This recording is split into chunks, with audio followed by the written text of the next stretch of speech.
Hey, welcome to this Thirsty Thursday edition of Liquid Lunch on Newsmax TV. I'm John Tobacco, and yes, it's us. We're live. We're in living color. No more reruns. The holidays are over.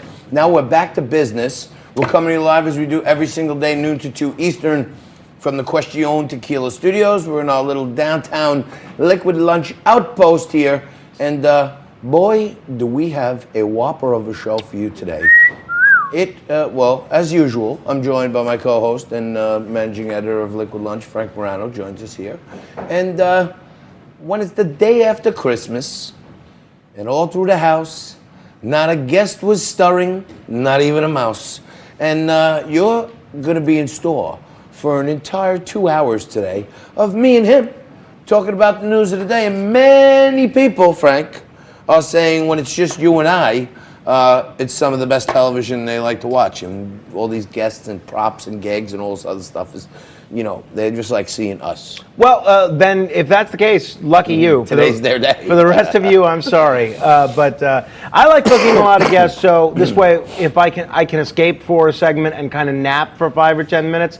But we all make these kind of sacrifices for the show. How was your Christmas, John? My Christmas was amazing. Amazing.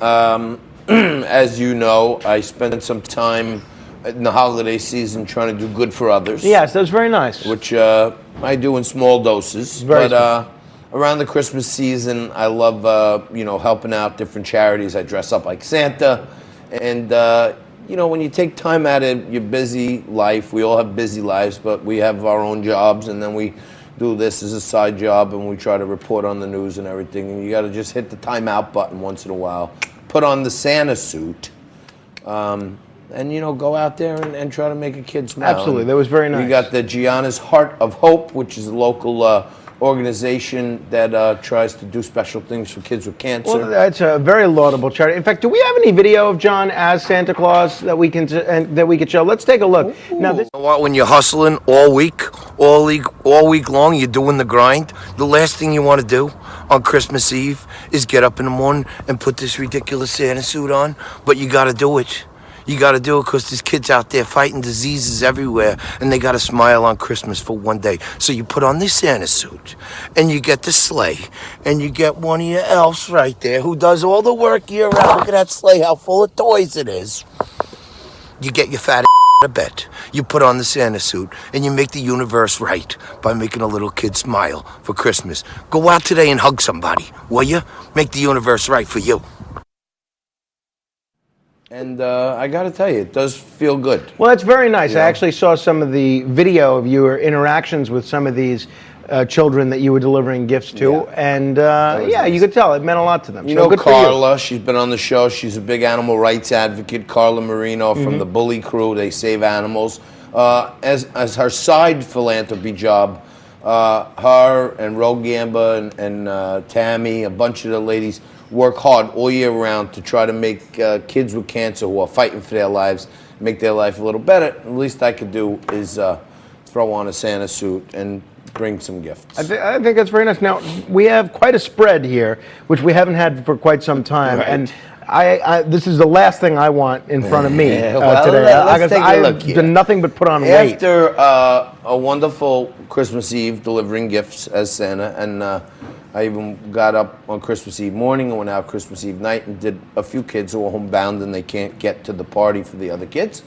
And then on Christmas morning, thank the Lord, I went and opened gifts with my children and mom. It was wonderful. That everyone was happy and thankful. That's nice. And then I had the whole clan over my house, and everyone, my brothers, my mother, my cousins, sister-in-laws, kids, nieces, nephews, and as you know, Freddy's Gourmet is our in-house Liquid Lunch. And I told him I had a whole bunch of people coming over, and he sent me so much food that this is the leftovers. Yeah. Now, I was invited on, Bob Something's new show, National Report, that follows us every afternoon at Bob 2. Sellers. Last Friday. Bob Sellers, of course. Fantastic. And great Allison guy. Maloney right Allison Maloney, great makeup artist they have there. Maureen, I believe is her name. But they had pizza. Right, and I mentioned this on air in the hopes that you would kind of feel the footsteps a little bit and start bringing back the lunch tradition at Liquid Lunch, and I think that's great. It's a great thing for the crew. Yeah. Could we get a little wider shot? I mean, you're talking to me about a few slabs of cold, not good pizza. Yeah, it was mediocre. It was not great pizza. This is a cold antipasto, everything you ever wanted. Pepperoni, olive, salt. The sun-dried tomatoes, phenomenal. A little sopressata. This is a half American, half Italian cold-cut antipasto. Gabagool, pepperoni, salami, sopressata, prosciutto, a little turkey, a little ham, a little roast beef. Nice. A full plate of cannolis. Last thing I want. Like those were left over. You got these chocolate-covered ring-dings here. You got a whole pack of Kit Kats over here.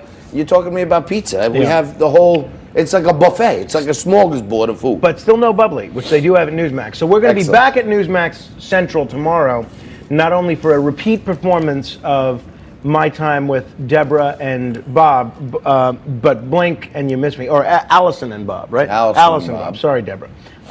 You blink and you miss me. It's very brief. But we're doing our Newsmax Secret Santa exchange tomorrow. Do you have your gift picked out? No, I don't, but I will. Right. Is that tomorrow? It's tomorrow, yeah. Fantastic.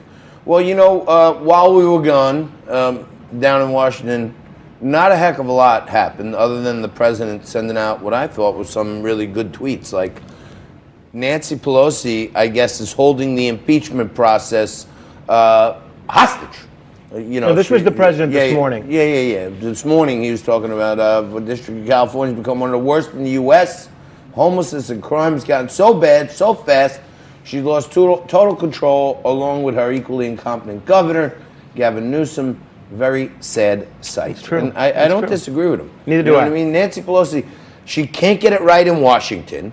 She can't get it right back in San Francisco.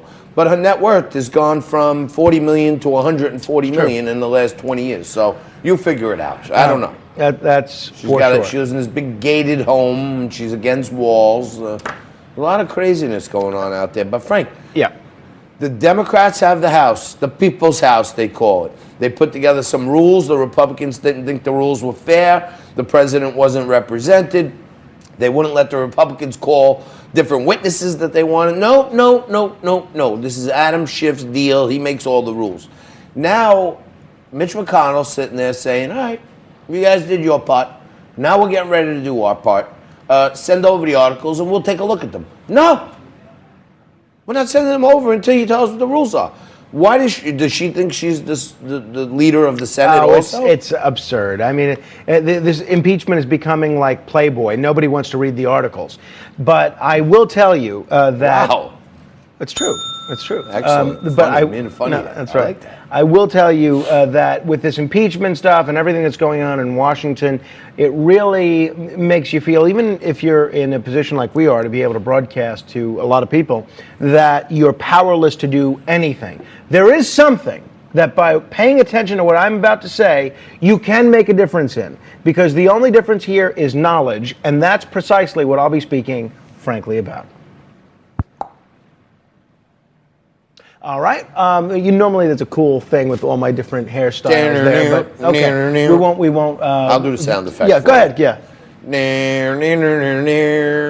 That's pretty good. That's pretty. But by the way, big thank you to the gentleman at Esquires of Wall Street who just gave me my haircut, and you'll never believe who was about to get his haircut after me. Scott Stringer. No, but an actor, a former actor who now teaches acting, who was an older guy who appeared in the Adam Sandler movie Big Daddy as the person that Adam Sandler's girlfriend was cheating on him with. Carl Weathers? No. The guy, he's an old guy. I don't know his name, but he was getting his haircut by the same barber as I did. So kudos to you. All right. Well, Christmas is a time when I really enjoy spending time and connecting with family, including a lot of family maybe you don't see that often. And this prompts a discussion that I have way too often, and I'm hoping to have it right now for the absolute last time. And that is the confusion over what a second cousin is versus what a first cousin once removed is. And then I am so annoyed by the pandemic refusal to understand a very simple concept. Now, for all of you watching at home, this all comes down, if you have a relative, this all comes down to what your common ancestor is. If you have someone who has the same set of parents as you, that's a sibling. That's a brother or a sister. Are we clear? Okay. Now, clear. If someone has the same grandparents as you, but not the same parents, that person is a first cousin. Clear? Got it? Okay. So we're all clear. If you call the same person grandma that someone else does, and you have not the same parents, that's your first cousin. Nobody seems to have any problem with that. Here is where the confusion comes in. If your first cousin has a child, that person is not your second cousin. That person is your first cousin once removed. So then the question becomes, well, if that's my first cousin once removed, what's a second cousin? Okay. No, very important. Very important. If you share the same great grandparents with someone, that person is your second cousin. Right. Uh-huh. Take a look at this helpful chart, which I hope you'll refer to in the future. Oh, yeah. There you see, you are here, where it says self. Look for the common ancestor, parent, grandparent, great-grandparent, great-great-grandparent. So whenever you hear the term third cousin, it's almost always used erroneously. If you have the same great-grandparents as someone, that person is your third cousin. Anything else is probably a second cousin once removed or a first cousin once removed. Just refer to this handy-dandy chart. It's not a complex problem, folks. Yet I am so sick of going to family functions and introducing second cousins only to be corrected by someone I'm not even related to saying, no, it's not your second cousin, that's your third cousin. No, it's not. Go by the chart.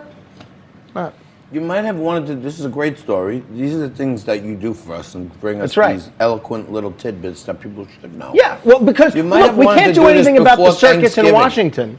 You know what I'm saying? Before Thanksgiving, this when like families they're spending time together, they would say, you know, all these years, Bob, I've been calling you my second cousin. You know what I just found out? You're not. You were adopted, Bob. But here's why this is important. Because, and maybe we could chat a little bit about Rudy Giuliani later, but you don't want to end up like Rudy Giuliani. Do you remember Rudy Giuliani's last wife? First cousin twice removed. No, well, no, here's what happened. So Rudy Giuliani's first wife was Regina Perucci. Now, Regina Perucci and Rudy Giuliani were second cousins when they got married. Apparently, at the wedding, when everyone looked around and saw they had the same Uncle Bob, nobody thought anything of it. But Rudy got his first marriage annulled and I believe him. I have no reason to disbelieve him. He got his first marriage annulled on the basis of the fact that he said they thought they were third cousins, not second cousins. So and third cousin's good. Yeah, you're not allowed. You're not allowed to marry your second cousin. You can marry your third cousin. So, yeah. I mean, you've got some cute third cousins. No, I don't have any third cousins that I know. But I'm saying, Rudy, he's rewriting the book on everything. It's no surprise he started it years ago. That New Yorker magazine article. That was something. We'll chat about it. Did a deep dive on it. Nico's giving me the Dante Culpepper wrap it up. So we're gonna close this one down, but we got plenty of time to sit back and relax and reminisce with you, our audience, all the great things that have happened in the past 6 months and in the past 6 hours. You're watching Liquid Lunch. We're coming back at you right after this.